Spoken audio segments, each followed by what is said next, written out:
Olá, irmãos, tudo bem com vocês? A paz de Cristo para todos. Scott Hahn foi um ex-protestante que se converteu ao catolicismo simplesmente estudando, buscando sinceramente a verdade. Ele não se refugiou por trás da sua denominação cristã, mas buscou com todas as forças e com clareza intelectual a verdade em Jesus Cristo. Ele é autor de várias obras maravilhosas da teologia católica, como Banquete do Cordeiro e Todos os Caminhos Levam a Roma.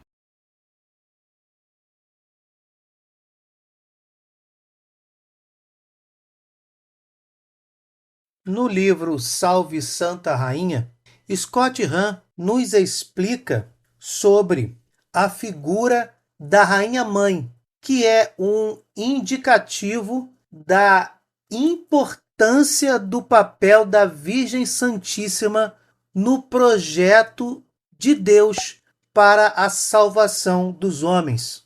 Para entendermos esta posição de Rainha Mãe de Nossa Senhora, precisamos olhar para o Antigo Testamento, pois a monarquia de Israel surge em circunstâncias históricas muito peculiares, numa região geográfica também muito peculiar. Precisamos compreender que naquele momento histórico das monarquias israelitas, a maioria das nações no antigo Oriente Médio eram monarquias governadas por um rei. A maioria das culturas praticava a poligamia. Tínhamos um rei e muitas vezes este mesmo rei possuía várias esposas. Repetindo, não eram monarquias governadas por rainhas, mas por reis.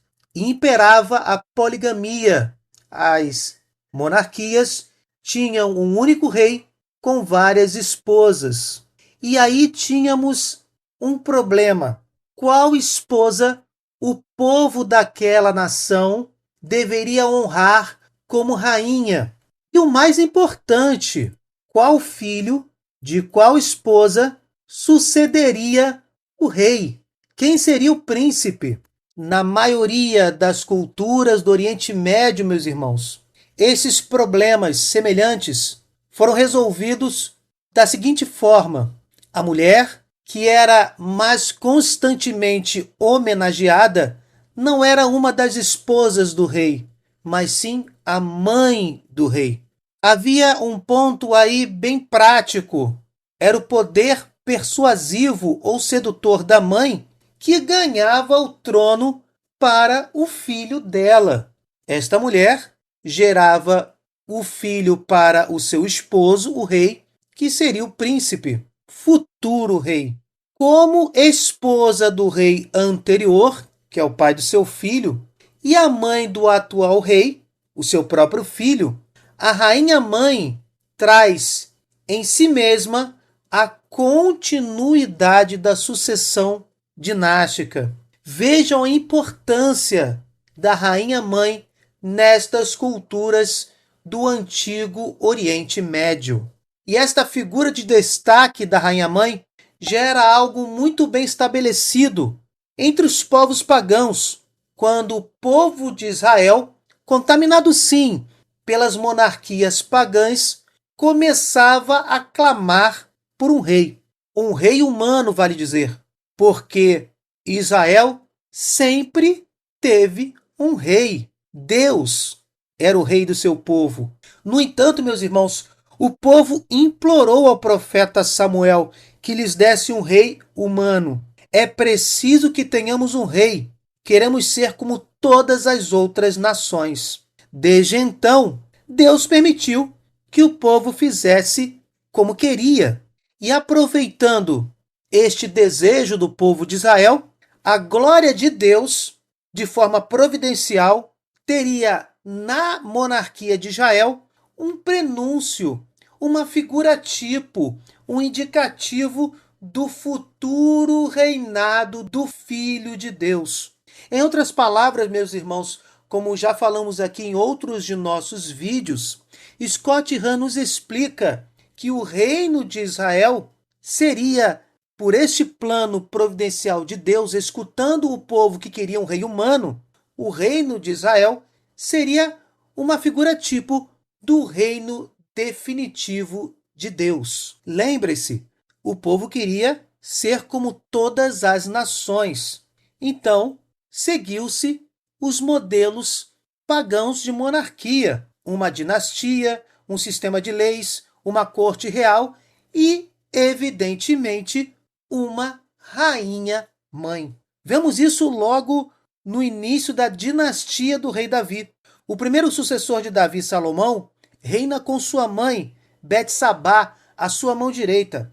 A rainha-mãe de Israel, a grande dama, aparece em seguida no decorrer da história da monarquia até seu fim. Quando Jerusalém cai nas mãos da Babilônia, encontramos os invasores deportando o rei Joaquim e também sua mãe, a rainha-mãe, Neusta, a qual é citada em destaque diante das esposas do rei. Vale dizer, meus irmãos, que entre Betsabá, mãe de Salomão, e Neusta, mãe de Joaquim, tivemos muitas rainhas mães. Algumas trabalharam para o bem, outras não. Mas, meus irmãos, nenhuma das rainhas mães dos reis de Israel tinham um papel meramente decorativo. A grande dama era mais do que um título, era uma função com autoridade real. Então Betsabá foi ao rei Salomão para lhe falar sobre Adonias. O rei se levantou para recebê-la e se inclinou diante dela.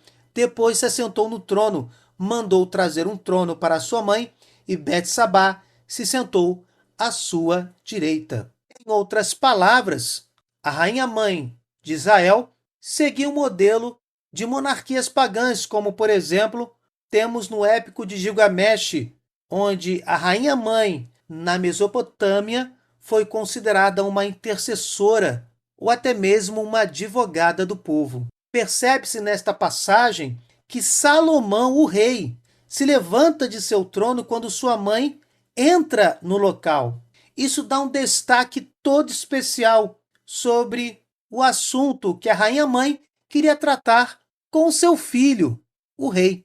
Qualquer outra pessoa, meus irmãos, que viesse à presença do rei, deveria seguir o protocolo, mesmo suas esposas. Todos deveriam se curvar diante dele, o rei de Israel. Contudo, meus irmãos, o rei Salomão se levanta para honrar sua mãe Betsabá, a rainha-mãe, mostrando mais respeito por ela ao curvar-se e lhe dar o lugar de maior honra ao seu lado direito. Vemos aqui de forma bem clara que o poder e a autoridade do rei Salomão não são de forma alguma ameaçados pela rainha-mãe Betsabá. Ele se curva para ela, mas continua sendo rei. Betsabá se senta à sua direita e não ao contrário. O texto de 1 Reis 2, verso 19, é bem claro. No entanto, e aí nós vemos uma figura tipo da intercessão de Nossa Senhora. Vemos aqui que o rei vai honrar seus pedidos, não devido a alguma obrigação legal de obediência, mas sim, meus irmãos, por amor filial. Até o momento desta cena bíblica, o rei Salomão claramente cedia aos pedidos de sua mãe. Quando Adonias primeiro se aproxima de Betsabá para pedir a sua intervenção, ele diz: peça ao rei Salomão, ele não vai lhe recusar. Embora, meus irmãos, de fato, o rei Salomão seja superior à sua mãe, a rainha-mãe Betsabá, na ordem da natureza do pedido e do protocolo, o rei Salomão, meus irmãos, permanece sendo filho de Betsabá. O rei contava com ela também para ser a sua maior conselheira, para alertá-lo de uma maneira que talvez em poucos assuntos ele mesmo tivesse a coragem de decidir. Em Provérbios 31, temos um caso impressionante, onde vemos um rei de forma muito séria considerando o conselho da sua rainha-mãe, apresentado como as palavras de Lamuel, rei de Massa, que lhe foram ensinadas por sua mãe. O capítulo 31 de Provérbios continua dando instruções preciosas de governo. Nós não estamos aqui, meus irmãos, falando de alguma crendice popular, como uma conselheira política e até estrategista, como uma advogada do povo. A rainha-mãe era única, especial, importantíssima na sua relação com o rei, transportando o significado da rainha-mãe para a Virgem Maria, a rainha dos anjos e dos santos, a mulher coroada de Apocalipse 12, a mulher que diz ao Rei dos Reis: eles não têm mais vinho, e este rei realiza o primeiro milagre público e as pessoas começaram a acreditar nele. Importa dizer é que, transportando este conceito de rainha-mãe para a realidade do Novo Testamento, sim,